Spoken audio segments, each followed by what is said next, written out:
বাচ্চাকে কি করে এগুলো বিক্রি করে?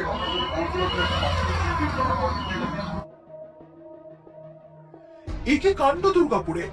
স্কুল ছাত্রকে হার্বাল চকলেট বলে ভাঙের গুলি বিক্রি। দুর্গাপুর জুড়ে কিভাবে এইসব ভাঙের গুলি খোলা বাজারে বিক্রি হচ্ছে? দুর্গাপুরের একটি বেসরকারি ইংরেজি মাধ্যম বিদ্যালয়ের ছাত্রীকে চকলেটের বদলে নেশার দ্রব্য প্যাকেটজাত ভাঙের গুলি হার্বাল চকলেট বলে বিক্রির অভিযোগ উঠল এক দোকানদারের বিরুদ্ধে। দুর্গাপুর থানা এলাকার ধনুরা প্লটের সেই দোকানদারের বিরুদ্ধে সরব হলেন বেসরকারি স্কুলের প্রিন্সিপাল এবং ওই ছাত্রীর অভিভাবক। এই অভিযোগে ওই দোকানের সমস্ত ভাঙের গুলি বাজেয়াপ্ত করার পাশাপাশি স্বপন গড়ায় নামের দোকানদারকে আটক করল দুর্গাপুর থানার পুলিশ। দুর্গাপুর শহর জুড়ে যত্রতত্র খোলা বাজারে বিক্রি হচ্ছে আকর্ষণীয় প্যাকেট বন্দি নেশার সামগ্রী ভাঙের গুলি।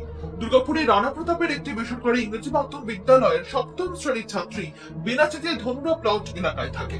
অভিযোগ, গতকাল দুপুরে স্কুল ছুটির পর সে বাড়ি যাওয়ার সময় ধনুরা প্লটের একটি দোকানে ঠান্ডা পানীয় কেনার জন্য নামে। সবুজ রঙের প্যাকেটে নেশার দ্রব্য ভাঙের গুলি ওই দোকানের সামনে ডিসপ্লে করা ছিল। ওই ছাত্রী কৌতূহল বশত দোকানদারকে সবুজ রঙের প্যাকেট বন্দি ওটা কি জিজ্ঞাসা করলে দোকানদার তাকে ওটা হার্বাল চকলেট বলে। ওই ছাত্রী 15 টাকা দিয়ে ওই ভাঙের গুলি হার্বাল চকলেট ভেবে কেনে। শনিবার সকালে ওই ছাত্রী ওই চকলেট নিয়ে স্কুলে যায়। তার অন্যান্য সহপাঠীদেরকে নিয়ে যখন ওই চকলেট দেখাতে থাকে সেই সময় প্রিন্সিপাল দেবযানী বসু সিসিটিভিতে সেই ছবি দেখতে পান। তৎক্ষণাৎ তিনি একজন শিক্ষককে ক্লাসে পাঠান এবং গোটা বিষয়টা তারা জানতে পারেন।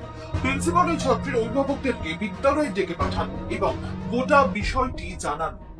এরপর দেবযানী বসু এবং ওই ছাত্রীর বাবা মা ধনুরা প্লটের ওই দোকানে গিয়ে দোকানদারকে যখন প্রথমে এই কথা বলেন, দেবযানী বসু এবং ওই ছাত্রীর বাবা যোগেন্দ্র প্রসাদের দাবি, দোকানদারকে যখন আমরা চেপে ধরলাম যে কেন তিনি স্কুলের পোশাকে থাকা একজন ছাত্রীকে হার্বাল চকলেট বলে এই ভাঙের গুলি বিক্রি করেছেন, দোকানদার প্রথমে হাতে পায়ে ধরে তার ভুল হয়েছে বলে ক্ষমা চেয়ে নেন, কিন্তু পরে তিনি আবার এই কথা স্বীকার করতে চাইছিলেন না।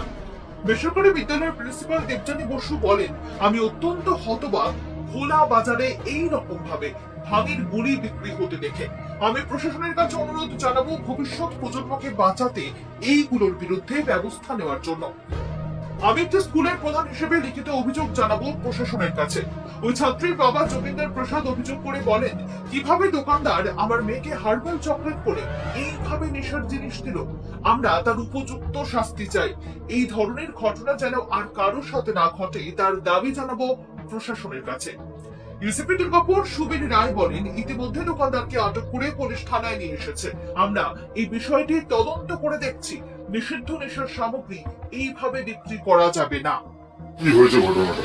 অ্যাকচুয়ালি আজকে স্কুলে যখন অ্যাসেম্বলি স্টার্ট হওয়ার আগে আমাদের ধরুন প্রত্যেকটা ক্লাসে সিসিটিভি আছে। হঠাৎ দেখছি একটি সবুজ রঙের চকলেটের প্যাকেট নিয়ে একটা ক্লাসরুমে একটা মানে আলোচনা হচ্ছে, দেখছে ইয়ে করছে। তো আমি তো আমাদের স্যারকে পাঠালাম যে দেখুন তো ওটা কি। তো তখন অলরেডি প্যাকেটটা খুলে নেওয়া হয়েছে। তো আমরা দেখে আমার গন্ধ শুকে অন্যরকম মনে হয়। তো আমি মেয়ে অ্যাসেম্বলি হয়ে যাওয়ার পর মেয়েটিকে ডাকলাম, মেয়েটা হচ্ছে আমাকে হার্বাল চকলেট বলে ম্যাম একটা দোকানে বিক্রি করেছে। তো আমি বললাম যে তাহলে তোমার বাবা মাকে ডাকি, তো আমার কিছু অন্য মনে হচ্ছে। তখন বাবা মাকে ডাকা হয় এবং এই দোকানটায় আসলাম, ওখানে দেখছি বিক্রি হচ্ছে। তো বলছে, আমি প্রথমে উনি বললেন, স্বীকার করলেন যে হার্বাল চকলেটগুলো বিক্রি করছে। পরে বলছে না এটা তো নেশার জিনিস। আমি বললাম তো আপনি বয়সটা দেখলেন না, কালকে যে বাচ্চাটি স্কুল ড্রেসে কিনেছে তার 12 বছর 13 বছর বয়স। তো আপনি বলতে পারতেন না যে না এটা কিছু নয়। বলছে ও জিজ্ঞেস করলো এটা কি চকলেট। তখন আমি বললাম আপনি তাহলে বললেন কেন যে এটা দেওয়া যাবে না, এটা বড়দের। আর সব থেকে যেটা অবজেকশন আমার, আমি আজ স্কুলের প্রিন্সিপাল, ওপেন এইভাবে বিক্রি করা একদম বাংলা আইনত দণ্ডনীয়। প্রচুর ঘটনা। আমি নর্মাল যেরকম সকালে ওই স্কুল যায়, স্কুল চলে গেছে, আমরা ঘরে আমাদের মতন কাজ করছি, যে স্কুল থেকে একটা ফোন আসে যে রিঙ্কি গার্জেন বলছেন। আমরা হ্যাঁ গার্জেন বলছি। তখন কি হয়েছে ম্যাডাম বলুন, বলছে স্কুলে আসো। স্কুলে গেছি আমরা উড়াহুড়ি করে স্কুলে গেলাম। স্কুলে গিয়ে বলছেন যে উনি একটা কি প্লাস্টিক বার করেছে উনি রিঙ্কি, ওরা আমরা বুঝতে পারছি না, বলছে কিছু একটা অন্য টাইপের চকলেট মনে হচ্ছে। আমরা কি এটা খোঁজ খবর নেওয়া দেখা গেল, বলছে এটা ভাঙের গুলো। যদি আমরা কোথায় থেকে নিলি এসে জিজ্ঞাসাবাদ করার জন্য ও বলে আমি জানি না বাবা, আমাকে বলেছে যে এই চকলেটটা খাবি, এটা হার্বাল চকলেট খেলে নাকি খুব ভালো লাগে। যে আমরা কোথায় থেকে নিচে দিয়ে আমরা এই দুর্গাপুরের দোকানটা দেখি দেয়, আমরা এসে এখন দুর্গাপুরের দোকানে গিয়ে আমরা খোঁজবিন করছি যে এটা আপনি কেন দিয়েছেন। উনি বলছেন না আমি এটা দিয়েছি কিন্তু আমি এখন উনি স্বীকার করছেন না। এই হচ্ছে উনি কি ভুল করেছেন বলছেন? ওইটা ভুল করছেন, পায়ে হাত ধরছেন, উনি বলছেন যে আমি আমার ক্ষমা করবেন, আমি দিয়ে দিয়েছি, আমার ভুল হয়েছে। কত দাম দিয়ে কিনেছিল? 15 টাকা দিয়ে কিনেছি। ও তো স্কুল ড্রেস। কোল্ড ড্রিঙ্কস কিনতে নেমেছিল, তখন বলছে কাকু এটা কি বলে ওই চকলেটটা ওনাকে ধরে দিয়েছে। বলছি যে আপনার মেয়ে তো স্কুল ড্রেসে ছিল, স্কুল ড্রেসে ছিল, স্কুল ফেরার সময় ওই 2 নাগাদ। কি চাইছেন? আমরা চাইছি যে এর ভালো প্লেসমেন্ট হোক, পানিশমেন্ট হোক। এমনি কেন এটা একটা মেয়ে ছেলে, একটা বয়স হয়নি, ওভাবে বিক্রি করছে ও, এটা তো ঠিক না। না এরকম তো এটা আমাকে করেছে, কাল অন্য কাউকে করবে। বন্ধ করাচ্ছে? হ্যাঁ বন্ধ করতে চাই। হ্যাঁ, এটা যাতে বন্ধ করা হোক। Bureau report, news hunt.